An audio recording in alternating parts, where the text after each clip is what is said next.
ইফতারের আমরা দোয়ার কথা জানি ভাই, ইফতারের একটা কমন দোয়ার কথা আমরা জানি, আরেকটা দোয়া আছে আনকমন যেটা আমরা জানি না। দুইটা দোয়া আমি বলছি। এক নম্বর হলো ইফতারের দোয়া যেটা কমন আমরা জানি, সেটা হলো আল্লাহুম্মা লাকা সুমতু আলা রিজকিকা আফতারতু। এই দোয়ার অর্থ হলো, হে আল্লাহ, আপনার জন্য আমি সিয়াম সাধনা করেছি, রোজা রেখেছি, আর আপনার উদ্দেশ্যেই আমি ইফতার করেছি, অর্থাৎ আপনার নির্দেশের পালনার্থে আমি ইফতার করেছি। এই যে আল্লাহুম্মা লাকা সুমতু আলা রিজকিকা আফতারতু, এটা ইফতারের একটা দোয়া। আরেকটা দোয়া হলো যাহাবা যামা ওয়াবতাল্লাতিল উরুক ওয়া সাবাতাল আজরু ইনশাআল্লাহ। অনেকে এটা জানেন মাশাআল্লাহ।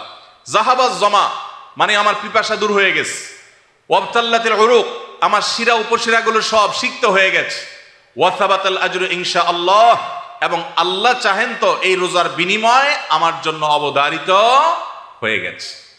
এই যে দোয়া ইফতারের, এটা কি ইফতারের আগে করবেন না মাঝখানে করবেন না শেষে করবেন? কি বলেন, ইফতারের আগে না শেষে?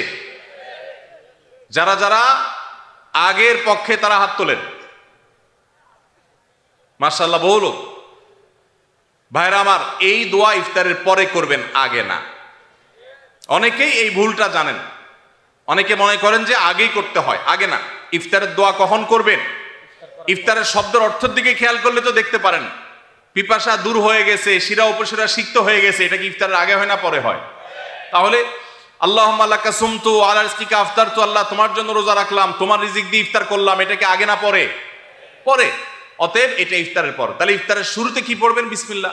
বিসমিল্লাহ বলে যে কোনো খাবার খান, ইফতারও খাবেন।